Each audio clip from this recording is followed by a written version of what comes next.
मेरी पीड़ा यह है, मेरी पीड़ा, राहुल नागपाल की पीड़ा यह है कि दादा के सामने, दादा गांव में जूते सिलता था, मरे हुए पशु उठाता था, दुनिया की बेकारी और बेरोजगारी करता था, उसके सामने उसका पोता अफसर हुआ। जब गांव में सीटी मार करके सायरन मार के गाड़ी जाती थी तो मनुवादियों के पेट का पानी हिल जाता था कि फलाने महार का, चमार का, दुसाद का, पासी का पोता जो है, बेटा जो है अफसर हुआ है। गांव में चर्चा होती थी। आज उसी अफसर का पोता 10,000 की नौकरी ढूंढ रहा। मेरी चिंता यह है, मेरी पीड़ा यह है कि बाप के सामने बेटा चपरासी नहीं बन पा रहा है, जबकि दादा के सामने पोता IAS IPS बन गया था। मेरी चिंता यह है। अब एक तरफ कांग्रेस है, एक तरफ भारतीय जनता पार्टी है। आज की जो सरकार है वो भारतीय जनता पार्टी को, सारा काम भारतीय जनता पार्टी का है उसमें। लेकिन कई लोग जब इस पे बात करते हैं कि एक वो गठबंधन है जो इंडी गठबंधन, और एक वो गठबंधन है जो भाजपा का गठबंधन है, NDA गठबंधन। इस देश के 78 साल जो पूरे किए हैं, और अब 78 साल और 3 महीने हम उससे आगे निकल चुके हैं। इन देश के 78 साल और 3 महीनों में जो काम हुआ है, वो कितना काम हुआ, कितना नहीं हुआ, इस चीज को पहले देख लीजिए और फिर समझ लीजिए कि आपको काम करने के लिए RPI के साथ कैसे लगना है।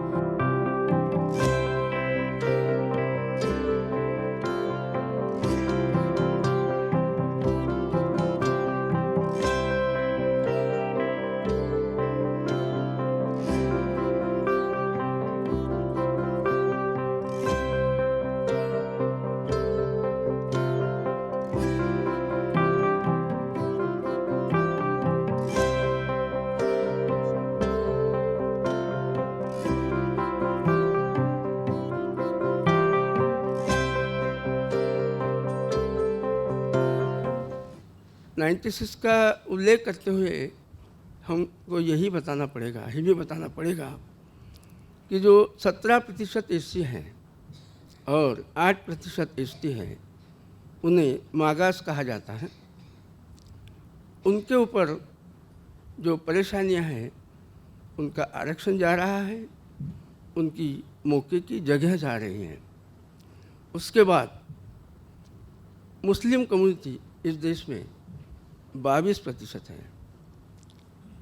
इनका वोटिंग राइट तो छोड़िए, इनका सिटीजन राइट भी जा रहा है। तो ये 25 और 22 47 हो गए। उसके बाद में क्रिश्चियन कम्युनिटी जो है वो 2.3% है। उनको तो इस तरह बोला जाता है RSS की तरफ से कि इन्हें एजेंट ऑफ इंटरनेशनल मूवमेंट और फॉर स्प्रेडिंग द क्रिश्चियनिटी। इसीलिए माधव सदाशिव गोलवलकर जो सेकंड RSS चीफ है, शेल्टर भी नहीं देना चाहते। इस तरह का उनका रोल है। उसके बाद में 1% बौद्ध, इनकी भी धार्मिक स्थलों की ज़मीन है और मुसलमानों के भी धार्मिक स्थलों की ज़मीन है, वो बेचना चाहते हैं, उनसे लेना चाहते हैं। तो ये जो 52% लोग हैं, ये अगर इकट्ठा हो जाए, तो बाबा साहब की घटना बचाया जा सकता है। जो 96% का उल्लेख मैंने किया है, 52 तो हम लोग हैं जो सफर हैं, ज़्यादा करके सफर हैं, लेकिन जो 44% लोग हैं जिन्हें OBC कहते हैं, वो भी सफर हैं। तो ये जो 96% लोगों को सफ़र करने वाले, ये जो 4% लोग हैं, इनको कैसे दूर रखा जाए, ये सबसे बड़ा सवाल है। बहुत लोग इसके बारे में सोचते हैं, हम बाबा साहब अम्बेडकर स्वप्न साकार मंच के लोग भी इसके बारे में सोच रहे हैं इस कार्यक्रम के साथ कि नवंबर 25 से जो भारत में नवंबर 25 से जून 2029 तक जो 25 विधानसभाएं होने वाली हैं भारत में, 25 राज्य की 25 विधानसभाएं, वो सन 1998 में जो महाराष्ट्र में 12वीं लोकसभा में आरपीआई और कांग्रेस का गठबंधन हुआ था, वो कांग्रेस के गठबंधन में और आरपीआई के गठबंधन में आरपीआई को 100% रिजल्ट मिला था। 4 लोग खड़े थे, 4 के 4 लोग चुन कर आए थे। उसके बाद कांग्रेस के 44 लोग खड़े थे, 33 लोग चुन कर आए थे। 75% स्ट्राइक रेट कहा जाता है। ये क्यों मिला? ईमानदारी से आरपीआई के लोगों ने कांग्रेस को वोटिंग किया और कांग्रेस के लोगों ने आरपीआई को वोटिंग किया, इसलिए इतना प्रतिशत मिला। तो ये जो बात है, ये बात आरपीआई और कांग्रेस अगर ये 25 विधानसभा इलेक्शन में 25 स्टेट में गठबंधन करते हैं तो हमेशा हमेशा के लिए जो ये 4% की साजिश है उससे हमें छुटकारा मिल सकता है। अब ये कैसे? ये ऐसा हो सकता है कि जो घटना बाबा साहब ने लिखे हैं, वो घटना में जो 368 यानी 368वां आर्टिकल जो है, वो कलम आर्टिकल जो होते हैं जो बाबा साहब ने लिखे हैं, उसे अमेंड, उससे कैसा बदला जाए वो बताया गया है। तो उसमें बताया गया है कि अमेंडमेंट 3 प्रकार से होता है। एक सिंपल मेजॉरिटी, जैसे अभी लोकसभा में अपन 543 सांसद देखते हैं, लोकसभा 543 सांसदों की होती है, उसमें अगर 272 सांसद चुनकर आते हैं तो उसे सिंपल मेजॉरिटी कहा जाता है। तो कुछ थोड़े आर्टिकल जो ज़्यादा महत्व के नहीं रहते, उसे कुछ अमेंड किया जाता है, बदल दिया जाता है। डॉक्टर बाबा साहब अम्बेडकर जी ने जिस उद्देश्य से आरपीआई पक्ष की स्थापना की गई, या डॉक्टर बाबा साहब अम्बेडकर जी ने जिस उद्देश्य से इस देश का संविधान लिखा, उसके मुताबिक देश चल रहा नहीं है और उसके मुताबिक आरपीआई नहीं चल रहा है।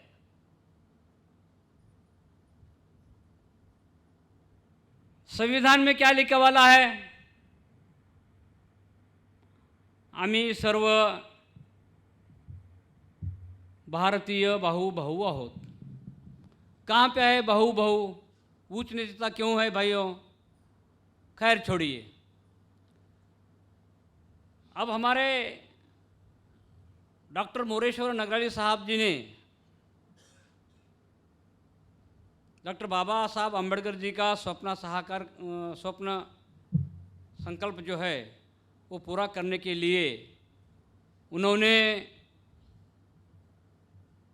पुढाकार लिया है। मोरेश्वर जी साहब, डॉक्टर बाबा साहब अम्बेडकर जी ने जो आरपीआई पक्ष स्थापन करने के बारे में सोचा था, लेकिन अपने दुर्दैव से उनका अगले 2 महीने में या 6 महीने में उनका इंतकाल हो गया, उनका मृत्यु हो गया, डेथ हो गया। आगे चलकर उनके बेटे यशवंत जी ने पुढाकार ले लिया और गिने चुने लोग इकट्ठा बैठकर आरपीआई का गठबंधन हुआ। आज के हालात में आरपीआई की क्या परिस्थिति है साहब? आरपीआई के कितने चकले गिरे वाले टुकड़े टुकड़े गैंग जिसे बोलते हैं, करीबन मेरे ख्याल से 28 शाखाएं उनकी बनी हैं। अब मैं यहाँ पे जो खड़ा हूँ, यहाँ पे 5 फुट 4 इंच का आदमी, मेरे अगर 28 टुकड़े किए गए जाएंगे तो मैं आपको दिखूंगा क्या? देख सकते हैं आप मुझे? मेरा अस्तित्व ही पूरा खत्म हो जाएगा ना। तो ये नमक हरामों को कैसा ये मालूम नहीं होता? क्यों बाबा साहब का सपना ये चकनाचूर कर रहे हैं? क्या बाबा साहब ने गलती की? तुम लोगों को संविधान में आरक्षण दे दिया, रिजर्वेशन दे दिया। बाबा साहब के कृपा से आप लोग खुले में से बंगले में आ गए, महाड़ी में आ गए, गाड़ी में आ गए, मगर हमारे आरपीआई के साथी सब भूल गए। हकीकत में देखा जाए, इस भारत को हिंदुस्तान भी कहा जाता है और हिंदुस्तान के हिसाब से खून के रिश्ते ही आगे बढ़ते हैं। और डॉक्टर बाबा साहब अंबेडकर के खून के रिश्ते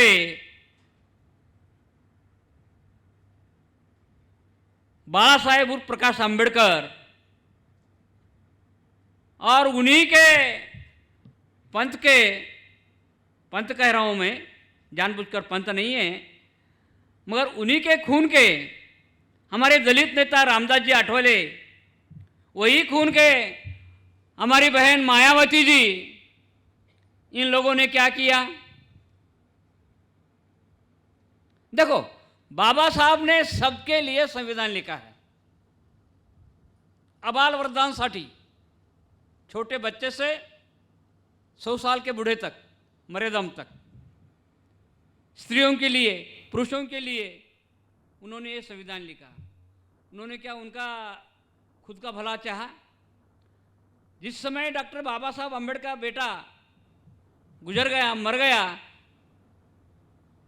उनके बच्चे को नया दफन करने के लिए नया कपड़ा नहीं मिल रहा था। माँ रमाई ने उनके लिए अपने साड़ी का पल्लू फाड़कर उसमें उन्होंने ले जाके दफना दिया। बाबा साहब ने इस अपने बहुजन समाज के लिए रात और दिन बैठकर मेहनत की और उन्होंने इस देश को एक अच्छा ऐसा संविधान दे दिया। लेकिन अच्छे संविधान का उपयोग यहाँ पे नहीं हो रहा। अब हमारे ये डॉक्टर बाबा साहब अम्बेडकर स्वप्न साकार मंच के विचारों से हमारी जो कोशिश है वो बहुत छोटी कोशिश है। अब तुम कहोगे कि भाई मैंने कहा आसमान में छेद नहीं है, लेकिन हमारे नागपाल साहब ने कहा अरे भाई आसमान में छेद नहीं है, कौन कहता है? तुम तुम्हारे तबीयत से एक पत्थर तो उछालो। वो पत्थर उछाल रहे हैं हमारे डॉक्टर मोरेश्वर जी नगराले साहब। साथियों, मेरा सपना ऐसा था आज के दिन के लिए, ये जो प्रोग्राम यहाँ पे रखा गया है, इस प्रोग्राम की प्रसिद्धि तो हो गई होगी और हमारे अंबेडकर के चाहने वाले, फुले के चाहने वाले, शाहू के चाहने वाले, फातिमा के चाहने वाले यहाँ पे गर्दी करेंगे। लेकिन गर्दी तो कोई नहीं है, मगर दर्दी जरूर आए आप लोग यहाँ पे। आप लोग यहाँ पे आए, आपको देख के मुझे भी बहुत बड़ी खुशी हो रही है। नगराले साहब और नागपाल साहब जी, चहल साहब, शिंदे जी, देखिए अपने को अगर ये बाबा साहब अंबेडकर जी का सपना साकार करना है तो सिर्फ महाराष्ट्र में बैठकर और नागपुर शहर में कार्यक्रम लेकर सपना साकार नहीं होगा। सुबह से लेके शाम तक हर गलत काम होते हैं, संविधान के विपरीत काम होते हैं।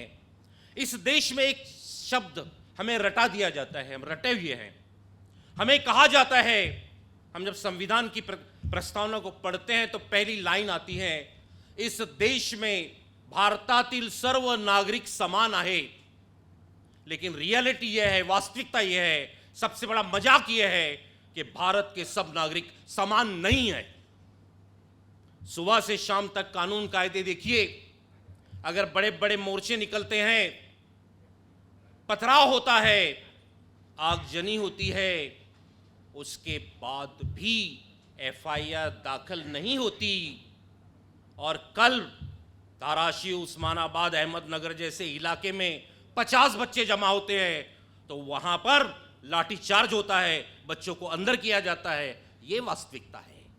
ये मेरे नागपुर शहर में किसी इंटेंशन के तहत जब बच्चे जमा होते हैं विरोध करने के लिए, तो उन 150-200 बच्चों को 3 महीने जेल में सड़ाया जाता है।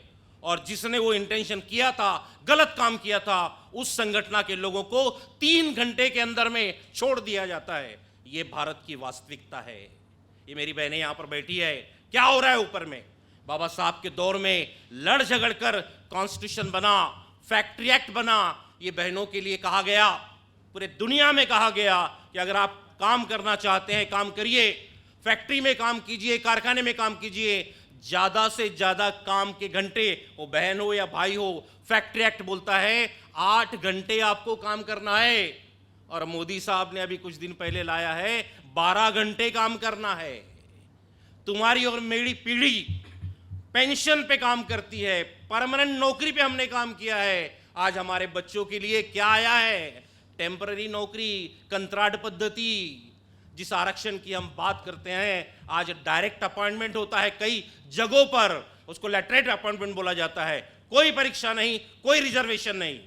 और सारी जो नौकरियां हैं वो प्राइवेटाइजेशन में चली गई है, रिजर्वेशन खत्म हो गया है। और उसके बाद भी कई अलग अलग चीजें निकली है जहां से हमारा अस्तित्व समाप्त हो रहा है। रियलिटी ये है, वास्तविकता ये है। और उससे भी बड़ी बात, अखबारों में आप पढ़ते हैं, हजारों एकड़, 1000 शब्द बोल रहा हूं मैं, 1000 एकड़ से ज्यादा जमीन हमारे साहब के परम मित्र को 1 रुपए में दी जाती है। वो चाहे आसाम हो, चाहे बिहार हो। और फिर भी हम रात दिन क्या करते हैं? जिंदाबाद जिंदाबाद। ये वास्तविकता है। इस देश के लोगों का दिमाग एक अलग तरफ मोड़ दिया गया है। चाहे वो व्यथा मुस्लिम समाज की हो, बौद्ध समाज की हो, क्रिश्चियन समाज की हो, या हमारे सिख भाइयों की हो, आदिवासी भाइयों की हो, हमें डब्बों में, टुकड़ों में बांट दिया गया है। और उससे भी बड़ी बात यह है, हम यहां पर जो आए हैं, जो मिशन को लेकर नगराड़े साहब चले हैं, बहुत बड़ा मिशन है। ये समाज, ये जात तो बटा था, इन लोगों ने ऐसे टुकड़े फेंके हैं अभी कि हम आपस में ही और बढ़ गए हैं। बट रहा है ना। अभी कल परसों का स्टेटमेंट आपने सुना है, यहां पर जिक्र हुआ आरपीआई का। मेरे पास आंकड़े हैं, आरपीआई के 50 से ज्यादा गट है। हमारे मुस्लिम समाज के कितने गट होंगे पता नहीं। उन्होंने हमारी बीमारियां ढूंढ ली है और वो हमको कोई पैसे के कारण, किसी और के कारण, कोई दबाव के कारण ये सब काम करते हैं। लेकिन फिर भी ये सब होने के बाद भी ऑल माइनॉरिटीज हम कहते हैं, अलग अलग समाज की जो माइनॉरिटी यहाँ बैठी है, साथ में हमारे आदिवासी भाई है, हमारा एसटी समाज है, सबको एकजुट होना पड़ेगा। किसी जमाने में इलेक्शन जो था, जिसको हम लोकतंत्र में क्या इलेक्शन कहते हैं, वो इलेक्शन मुद्दों पर होता था। यांचे मुद्दे कोणते, यांचे मुद्दे कोणते, विषयावर आपण मत देत होतो। काळ बदलला, तो काळ असं होतं म्हणतात बा, आता आपण तो त्या काळात नव्हतो। ऐसे बोला जाता है कि किसी भी समाज का आदमी कहीं से भी खड़ा हो जाता था और उसके काम अगर अच्छे तो चुन के आता था। पण आता तसं नाही आहे। आता तिकीट देतानाच पाहतो या एरियामध्ये कोणता समाज किती आणि कोणता समाज किती आहे। पण त्याच्यानंतरही आता भावना वगैरह काही राहिलेला नहीं है। अभी जो गणित है, वोटों का गणित है, मुंडियों का गणित है, संख्या का गणित है।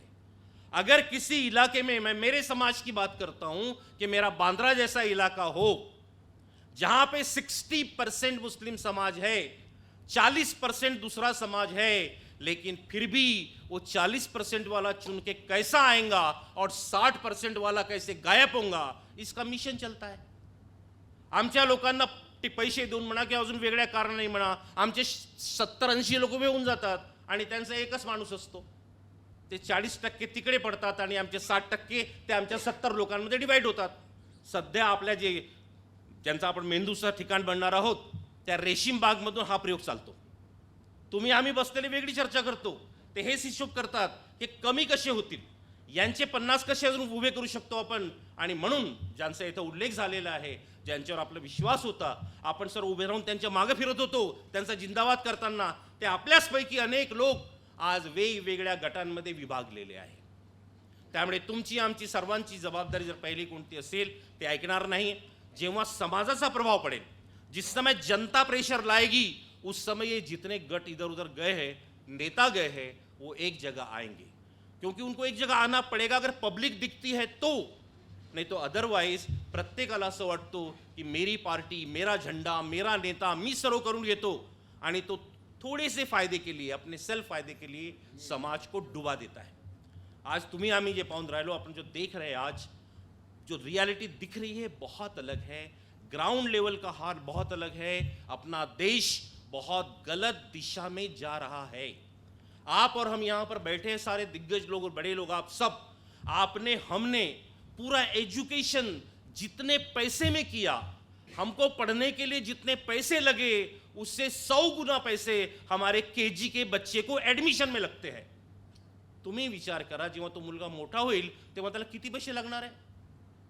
तुमच्या आमच्या काळामध्ये कसंही असेल तर एखादा सरकारी दवाखाना असायचा. आता दवाखाने खूप उघडलेले आहे प्रायव्हेट, ते तर गेल्याबरोबर पहिले म्हणते 1 लाख जमा कर, 2 लाख जमा कर.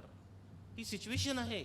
सांगायला खूप आहे, ही अशी योजना तशी योजना, पण प्रॅक्टिकल व्यवहारामध्ये असं काहीही नाहीये. फार वेगवेगळे प्रॉब्लेम्स आहेत.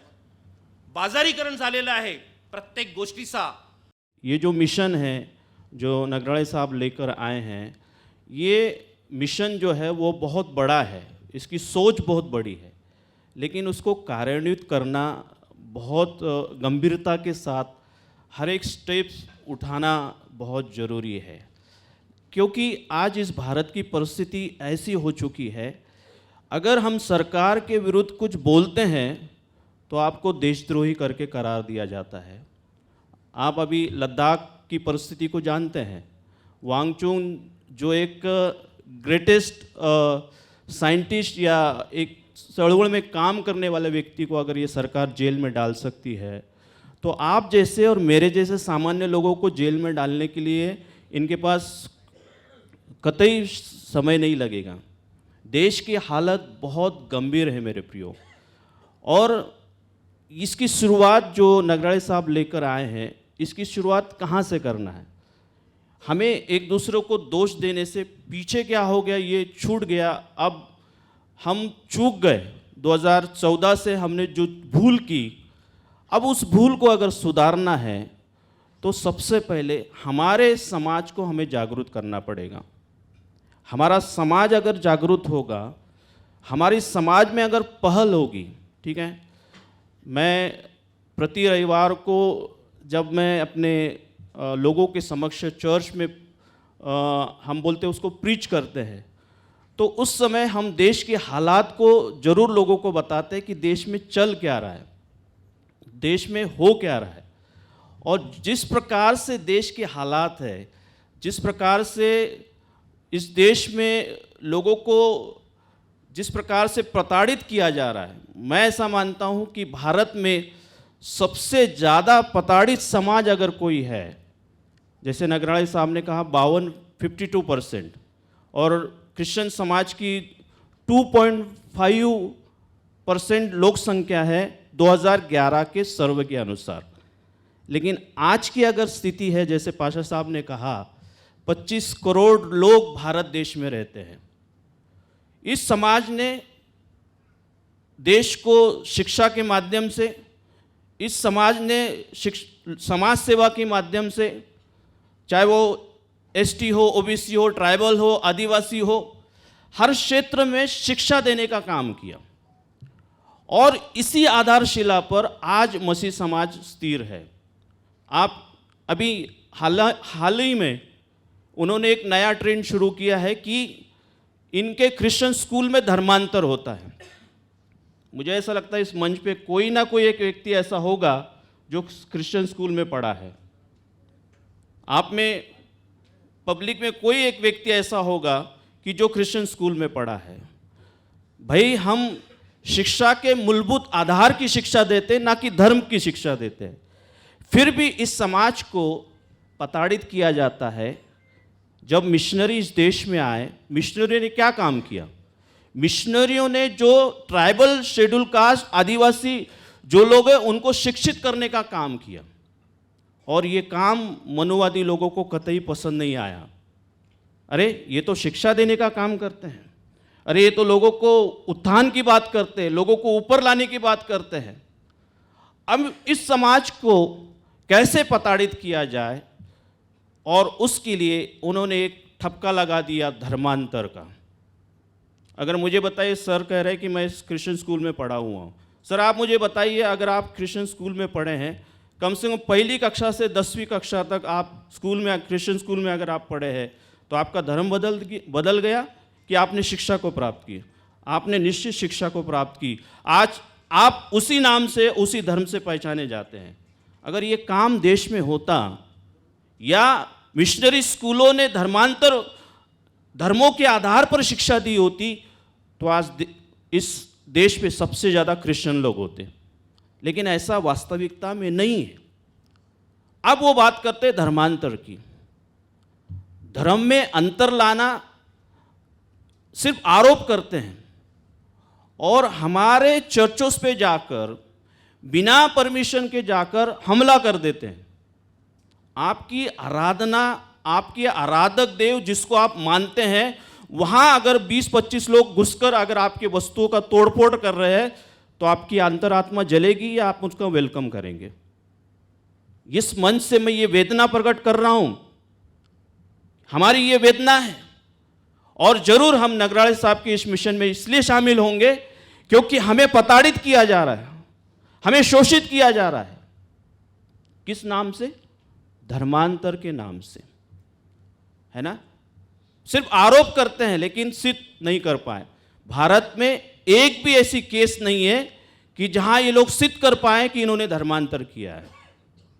आप हमारे चर्चेस में आने वाले लोगों को अगर आप पूछेंगे कि भैया आप चर्च क्यों आते हैं, क्या वजह आने की, आप पूछिए आकर। हम तो डायरेक्ट कहते हैं, मीडिया को कहते हैं, हम सरकार के लोगों को कहते हैं, आप हमारे चर्च के लोगों को पूछिए आकर कि वो क्यों चर्च में आते हैं, तो वो लोग जरूर आपको बताएंगे कि यहाँ हमें कोई ज़बरदस्ती या मारकर धमकाकर नहीं ला जाता, हम अपने मर्जी से यहाँ पर आते।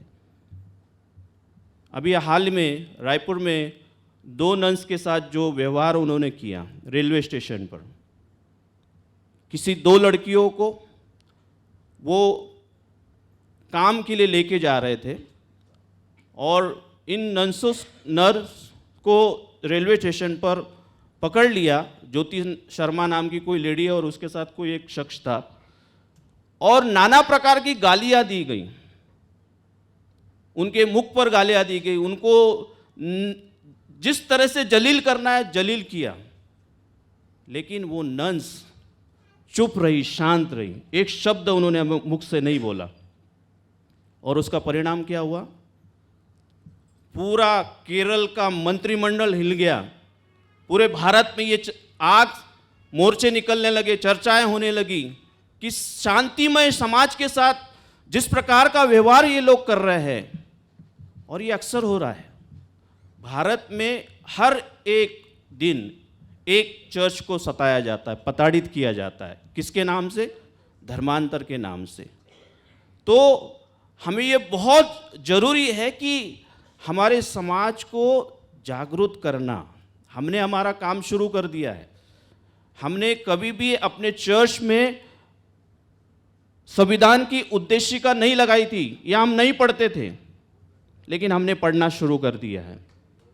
हम ये मानते हैं कि आज भारत में जो सरकार बैठी है, उसका जो कार्यशैली है वो हर एक इंडिविजुअल के खिलाफ जा रही है। लेकिन इंडिविजुअल हर कोई अपना अपना स्वार्थ देख के अपने अपने तक सीमित है। जब तक हम एक एक इंडिविजुअल से उठकर यूनाइटेड होके एक नहीं बनते, पूरा देश को एक रूप में नहीं देखते, तब तक के हम कुछ बदलाव ला नहीं सकते। और शासित जो पार्टी है उसके खिलाफ कोई बड़ा कदम नहीं उठा सकते। एक इंडिविजुअल, जैसे मैं कहता हूँ, एक एक पैसे से रुपया बनता है, बूंद बूंद से सागर बनता है। हर पहली बूंद जो गिरती है उसको मालूम है कि मेरे से सागर नहीं बनने वाला, लेकिन जब सब बूंदें इकट्ठी होकर गिरती हैं, इकट्ठी होती चली जाती हैं एक के बाद एक, तो सागर उमड़ पड़ता है। एक एक पैसे से रुपया बनता है, रुपये रुपये से 100 रुपया बनता है। लेकिन अगर 99 लोग ही अपनी आहुति दें तो आप कभी 1 रुपया नहीं देख पाएंगे, वो 99 पैसे रह जाएंगे। हम अपने अपने इंडिविजुअल को ख़त्म करके ही अपनी खुद की हौंद को मुका के अगर सब एक साथ आएंगे तभी कुछ कर पाएंगे।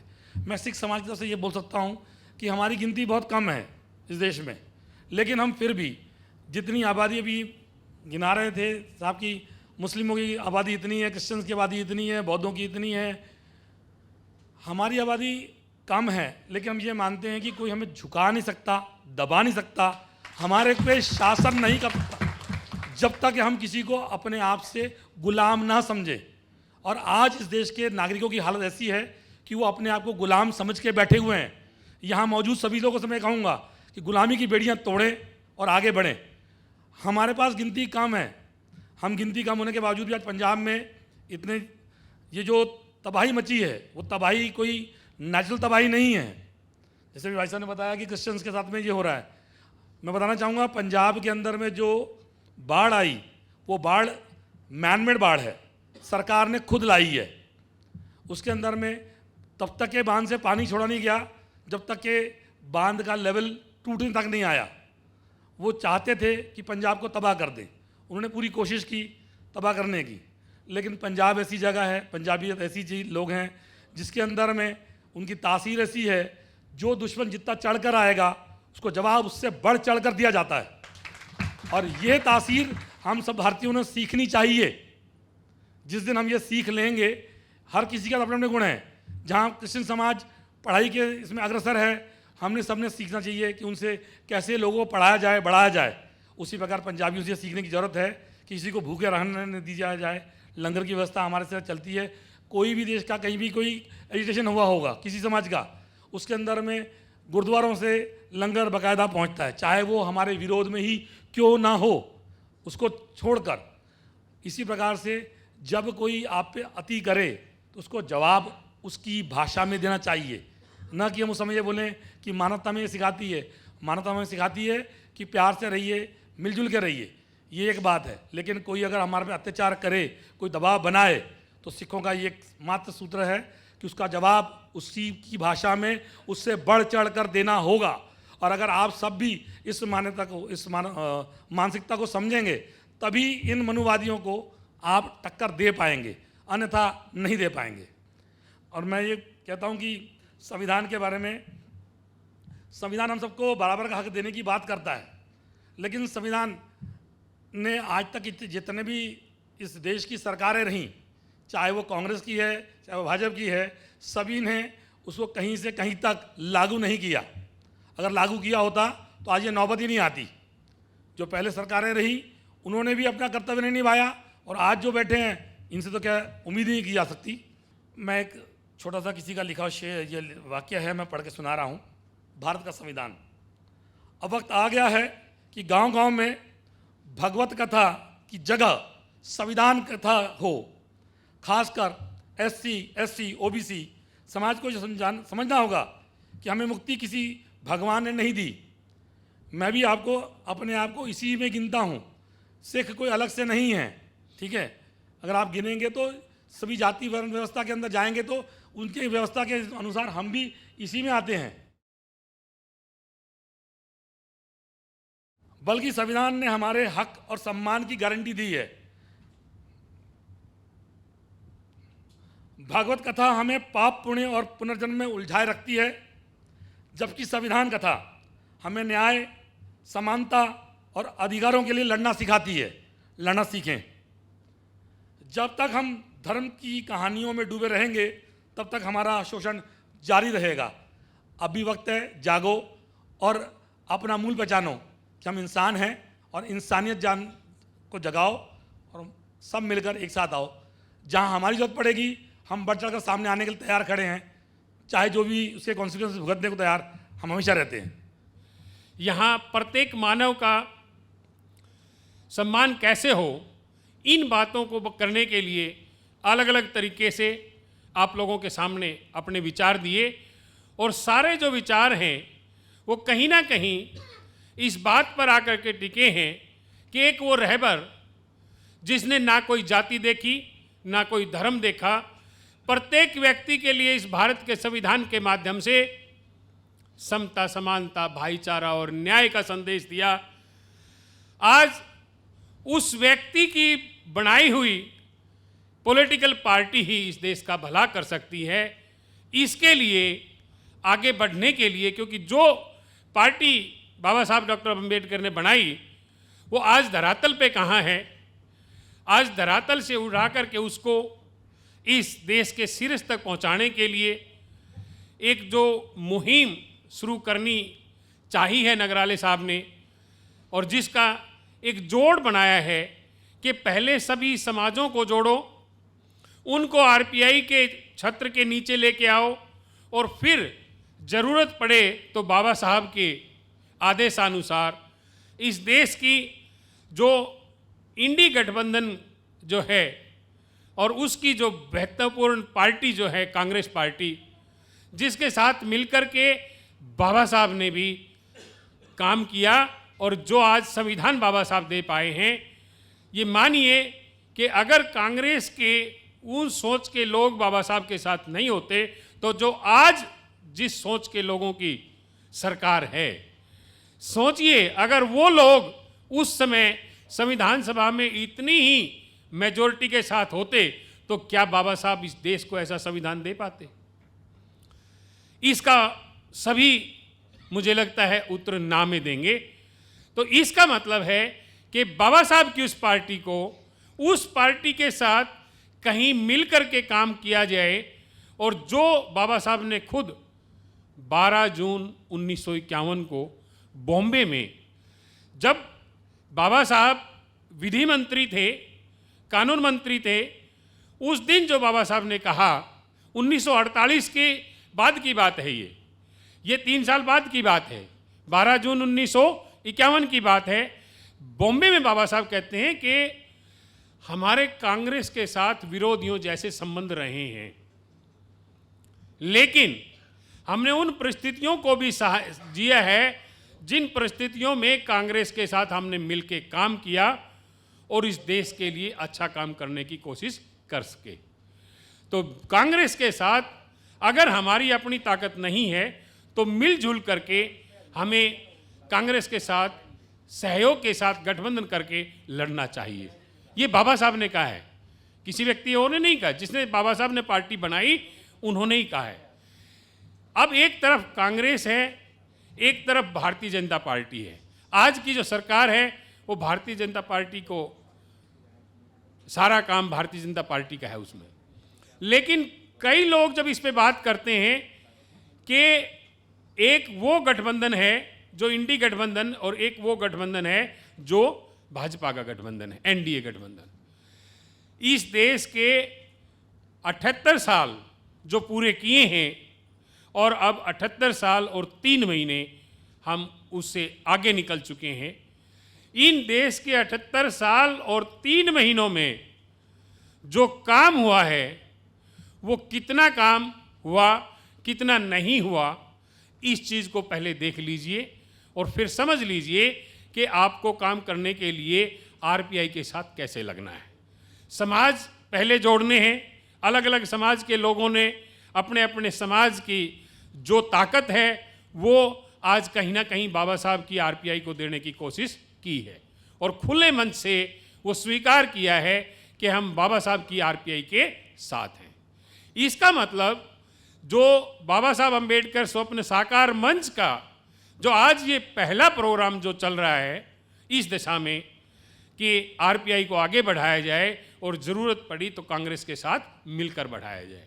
बहुत से लोग हैं जो 2 प्रश्न अलग अलग करते हैं कि एक तो ये कि आरपीआई कांग्रेस से मिली हुई है,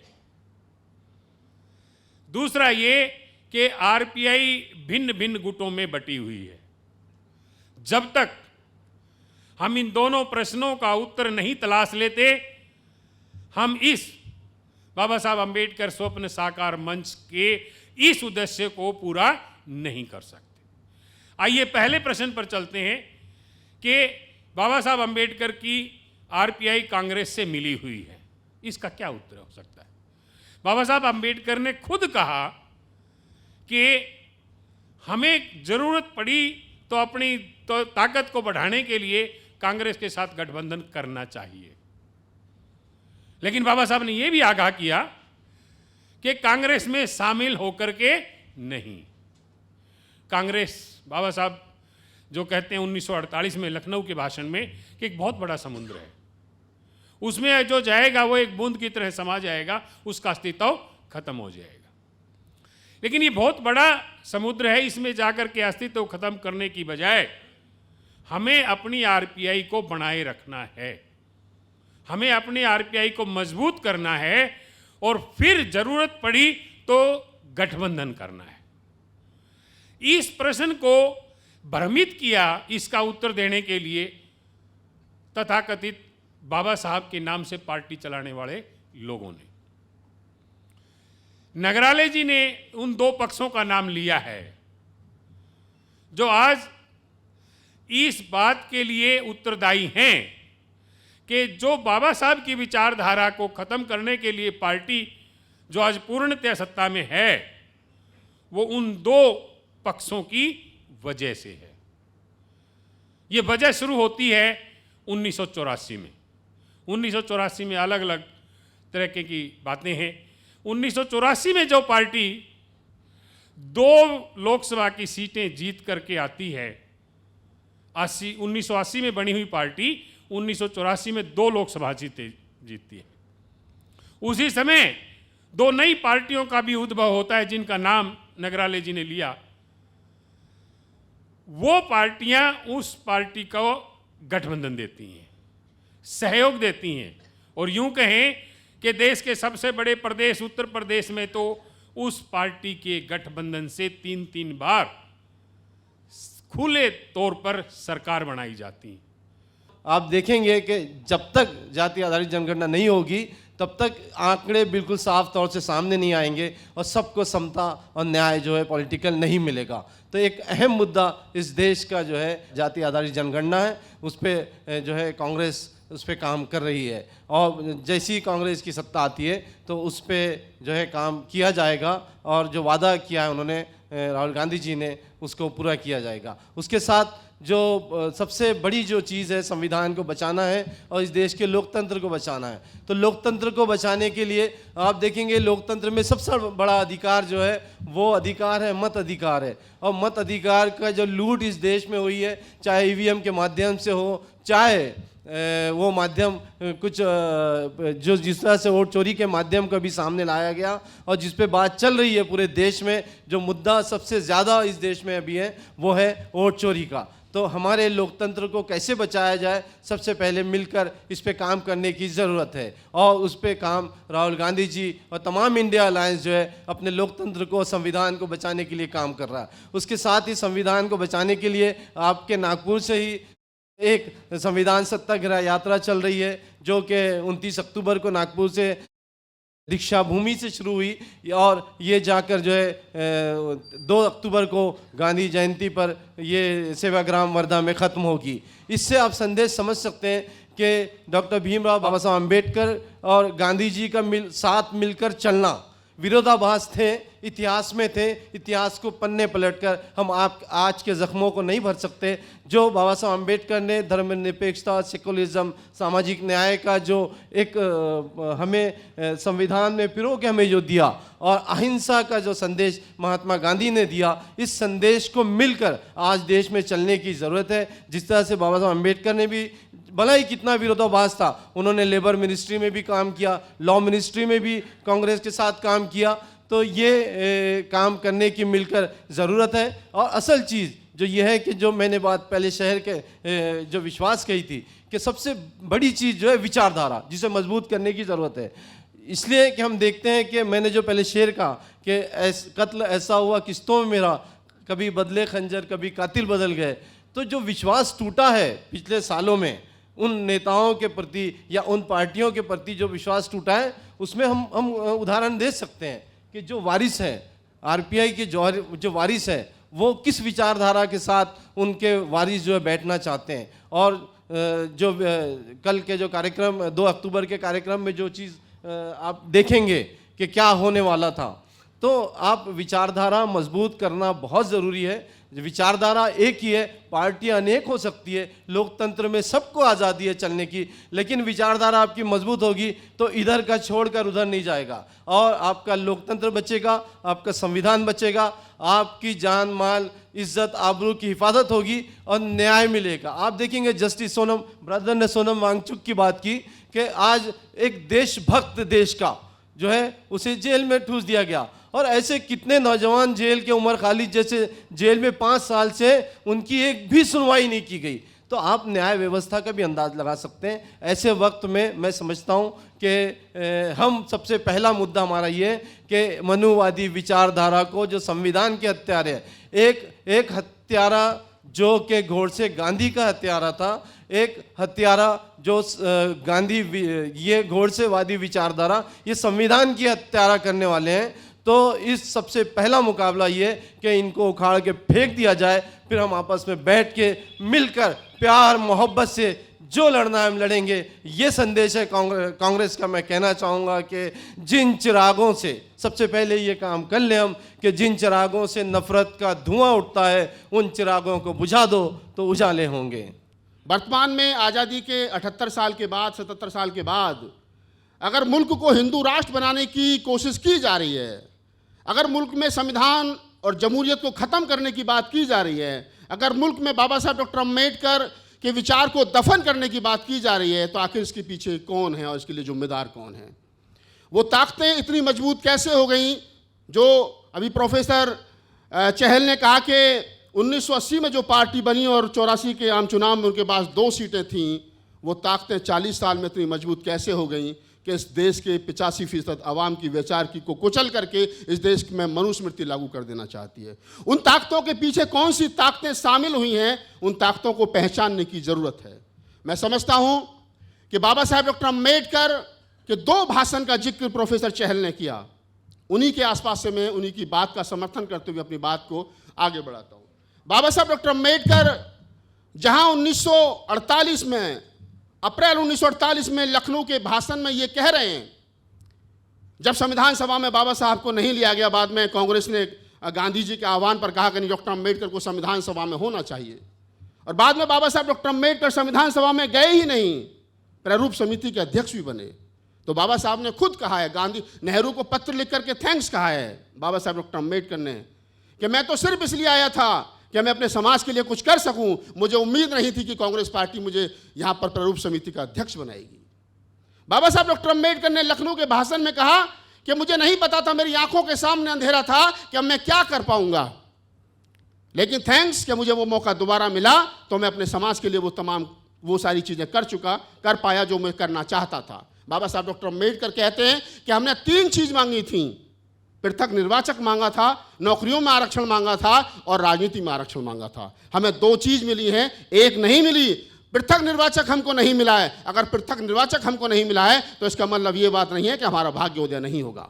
बाबा साहब डॉक्टर अम्बेडकर ने गांधी और बाबा साहब डॉक्टर अम्बेडकर के बीच हुए पूना पैक्ट को 1932 से लेकर के 1942 तक सेलिब्रेट किया है। बाबा साहब डॉक्टर अम्बेडकर कहते हैं कि मेरे समाज के 4 लोगों की, 4 बच्चों की नौकरी लगती तो मैं सेलिब्रेट करता हूं, क्योंकि मुझे लगता है मेरे समाज में चंदा देने वाला समाज जो है वो तैयार हो रहा है।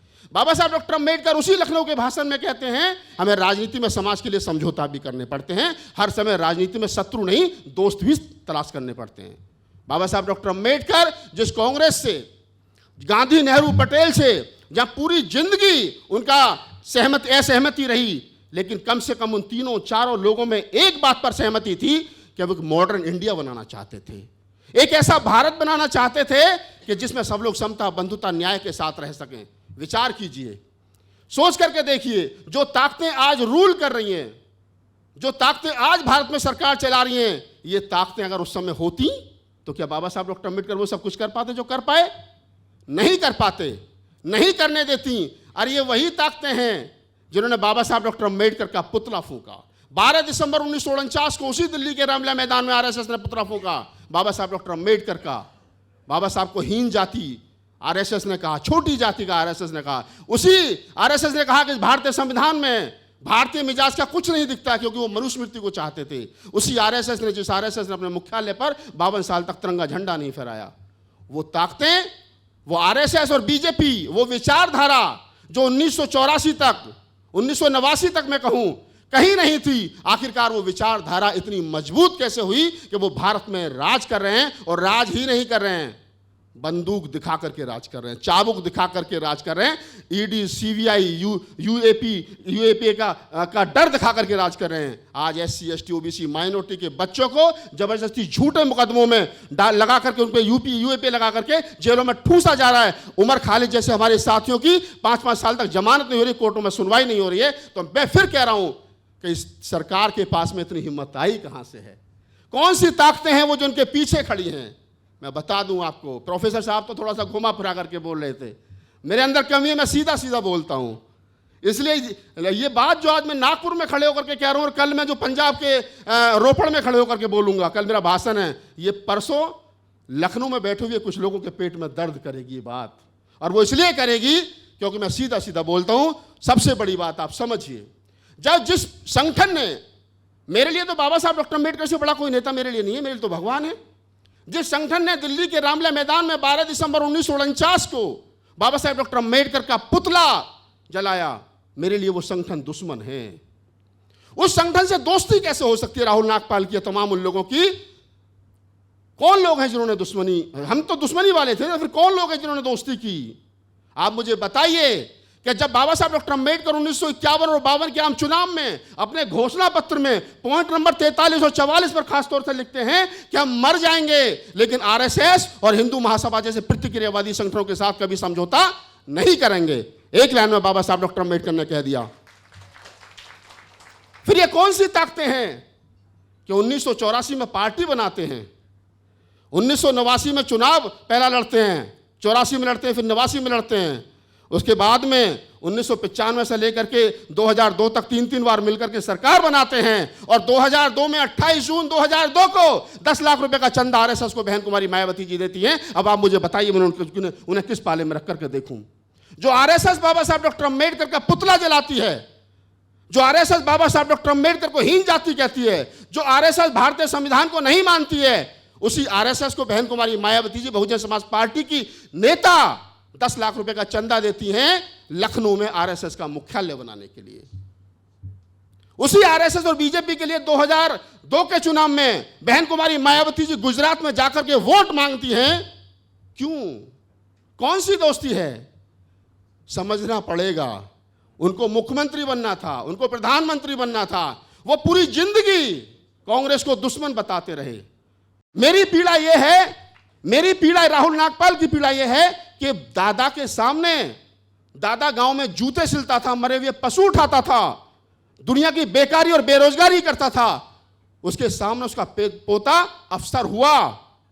जब गांव में सीटी मार करके सायरन मार के गाड़ी जाती थी तो मनुवादियों के पेट का पानी हिल जाता था कि फलाने महार का, चमार का, दुसाद का, पासी का पोता जो है, बेटा जो अफसर हुआ है। गांव में चर्चा होती थी। आज उसी अफसर का पोता 10,000 की नौकरी ढूंढ रहा। मेरी चिंता यह है, मेरी पीड़ा यह है कि बाप के सामने बेटा चपरासी नहीं बन पा रहा है, जबकि दादा के सामने पोता IAS बन गया था। मेरी चिंता यह है। कुछ लोगों की चिंता होगी कि मोदी जी के खिलाफ मत बोलो, नहीं तो हमारी संपत्ति को जब्त कर लेंगे, अकेले चुनाव लड़ो, नहीं तो हमारी संपत्ति को जब्त कर लेंगे। कुछ लोगों की चिंता होगी, हमने तो ओपन लेटर लिखे, मैं तो अंदर रहा हूं, मैं तो बहुजन समाज पार्टी का मीडिया प्रभारी रहा हूं, मैं तो किताब लिख दूंगा पूरी। लेकिन मैं कहता हूं कि जब लड़ाई आमने और सामने की हो, जैसा मैंने कहा कि ये ताकतें इतनी मजबूत कैसे हो गई, ये बीजेपी आरएसएस इतनी मजबूत कैसे हो गई कि हमारी कमर पर चाबुक पड़ रहा है और हम लोग बोल नहीं पा रहे हैं। अकेले बाबा साहब डॉक्टर अम्बेडकर जो कर गए वो सब कुछ बर्बाद हो गया और हमारी पार्टियां खामोशी के साथ तमाशा देख रही हैं, बोल नहीं रही हैं। कोई नहीं कह रहा कि राष्ट्रीयकरण क्यों नहीं, भाई क्या नाम है, निजी हाथों में कंपनियां क्यों बेची जा रही हैं। कोई नहीं बोल रहा है कि हमारे लोगों का शोषण अत्याचार क्यों हो रहा है। कोई नहीं बोल रहा है कि हमारे लोगों का सरकारी कर्मचारियों को CR खराब क्यों किया जा रहा है। कोई नहीं बोल रहा है। नेताओं को तुमसे मतलब नहीं है। तुम जिनको बहन जी और भाई साहब, चाचा और ताऊ बता रहे हो ना, दरअसल तुम उनके कुछ लगते ही नहीं हो। वो बेचारे अपने आप को बचाएं या तुमको बचाएं। जब नेता अपने आप को बचाने में लग जाए तो जनता को चाहिए कि वो नेता को छोड़कर के समाज को बचाने की बात करे। मुद्दा ह्या आहे गड्यो, तुम्ही बसले हे वर्त आणि तुम्ही बसले ते खालताय, थोडी खुर्ची आहे म्हणून सगळी थोडी रमारमीच वाटते, पण तुम्ही खरोखर मी त्या फोटोच्या पूर्ण मान नम्रपणाने सांगतो की खरोखर शक्ती असेल आणि शक्ती दिली असेल, आमच्या बाबासाहेब आंबेडकरनं बोटामध्ये जे शक्ती दिली तसे तुमच्यात दिली, तुम्हाला डरता कामा नये, तुम्हाला हरवणेवाला माणूस तुम्हाला आजही तयार होणार नाही आहे, फक्त मात्र बोटाची शक्ती आहे ती वापराची सत्य माणूस आहे त्याच्याकडे।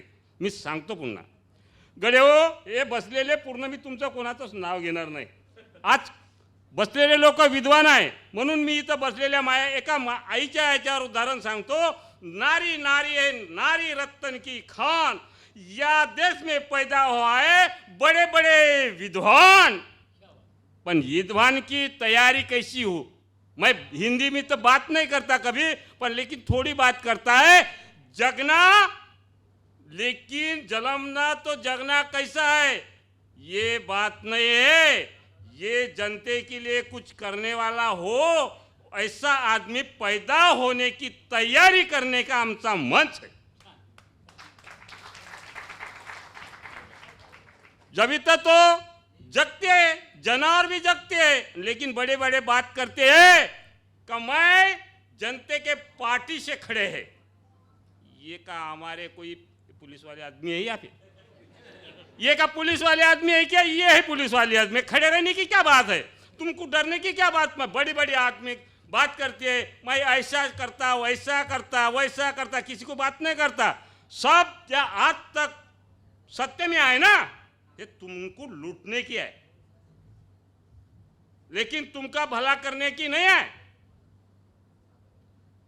बाबा साहेब ने एक बोट दिखाया और मी मराठी में बोलता, आणि गांधीजीने दोन बोट दोन बोट कशासाठी दाखवले, त्यांनी एक बोट कशासाठी दाखवलं की गडे हो तुम्ही खरोखर एक व्हाल तर जिथे राहाल, एका बोटात तेवढी ताकद आहे म्हणून त्यांनी एक दाखवलं, आणि गांधीजीने दोन बोट कशा दाखवले का दोघात संघर्ष झाला म्हणून सने एक मत आमच्या बाबासाहेबांनी सांगितलं तर एक झालो म्हणून इंग्रज गेले, इंग्रज कुठे गेले, त्याच्यापेक्षा बदमाश सत्तेत आले।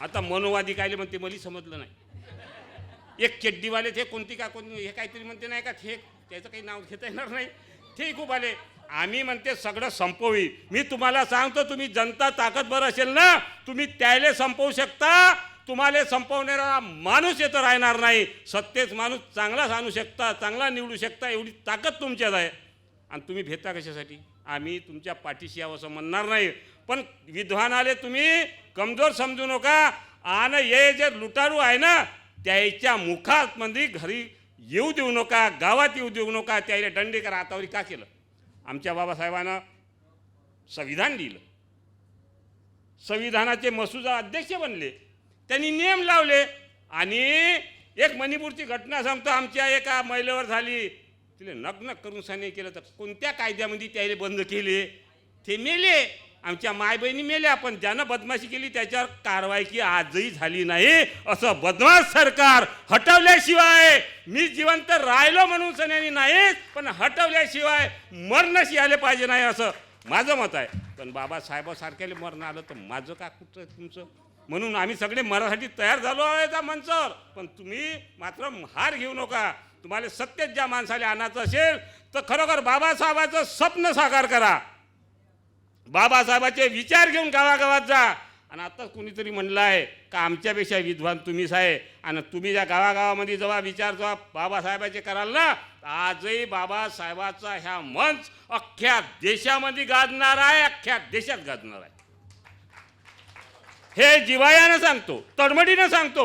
आज शेतकऱ्याची परिस्थिती मी म्हणते धुर्यावर आहो, अबे धुर्यावर का, त्या महिलेला वावरात जायची सोय नाही आहे, आणि उडान पूल आज नागपुरात आहे, काहून आहे असं म्हणत नाही, व्हायलाच पाहिजे, पण ते जे अन्न चारते ना त्याची परिस्थिती तर जाणते का, मी म्हणते शेतकऱ्याच्या पाठीशिवाय का बोलता हो तुम्ही, आमना सामना माया बोल म्हणा, मी गोंड आहे, ज्या रावणाचा पुतळा दसऱ्याच्या दिवशी जारते, आताच बाबासाहेबांचा पुतळा जारला म्हणते, त्याच्या कागदाले आज बी भेटे हे बदमाश. त्याने तर सीतेला काही नाही केलं हो, बिलकुल चांगली ठेवली. कथा कशी सांगते, पण त्याच्या जे वनरक्षक म्हणून सैन्यानी सुरपनगा होती, ते वनामध्ये वनरक्षक म्हणून होती, तिचं थान कापलं, नाक कापलं, बेइज्जत केली असं. मी तर होतच नाही तेव्हा, जन्मलो असतं तर पाहिलं असतं. आणि म्हणून रावणानं असं झालं, तुला तर सगळं करून सोडलं, पण मी ना बाईले न हात लावता सती होती ते बिचारी का सीता कोण होती मालूम नाही, पण जशानं तशी ठेवली. आज पुतळं जारते, लाज वाटायला पाहिजे. तशाने आपल्याला एक दिवस जारणार आहे, तुम्हाला सतर्क व्हायला पाहिजे. आणि सतर्केनं आता राजकारणाचं असन तर चांगल्या लोकांना निवडून द्यायची तयारी करा. काँग्रेस भाजप अमकं टमकं मी कोणाचं नाव घेत नाही, पण माणसासारखा जगणारा माणूस ह्या बनवलं फक्त संविधानाने आणि बाबासाहेबांनी. बाबासाहेबावर कितीतरी अन्याय झाले मी सांगू शकत नाही. त्याने स्वतःचे मुलं गमावले आणि तुमच्या नजरेवर नजर टाकासाठी आज फोटोले हात टाकला म्हणून समाधान नाही. त्याचं स्वप्न साकार झालं पाहिजे. आप तमाम लोगों का तहे दिल से शुक्रिया. कार्यक्रम के अध्यक्ष दमड़ू मड़ावी जी का धन्यवाद, तहे दिल से शुक्रिया. राहुल नागपाल जी दिल्ली से हमारे इस मिशन के लिए यहाँ तक पहुँचे, इनका हम तहे दिल से शुक्रिया अदा करते हैं. श्री रामराज आतराम जी, प्राध्यापक असलम बारी साहब, अमित शिंदे जी, अजीत सिंह चहल जी, खुशकवल सिंह जी, बाबू हिफ्जुर रहमान साहब, शकील जहांगीर साहब, मोरेश्वर नगराड़े जी, मोहम्मद अल्ताफ़ खान, जिन्होंने इस कार्यक्रम को सक्सेस करने के लिए पिछले हफ्ते से बहुत मेहनत की, उनका तहे दिल से शुक्रिया. जो मीडिया साथी हमारे यहाँ पर मौजूद हुए हैं, इसका हम तहे दिल से धन्यवाद अदा करते हैं कि उन्होंने हमारे इस कार्यक्रम को अपने कैमरों में कैद किया. और आप तमाम लोगों का स्पेशल धन्यवाद करते हैं कि आपने अपना बहुमूल्य समय निकालकर इस कार्यक्रम को कामयाब किया.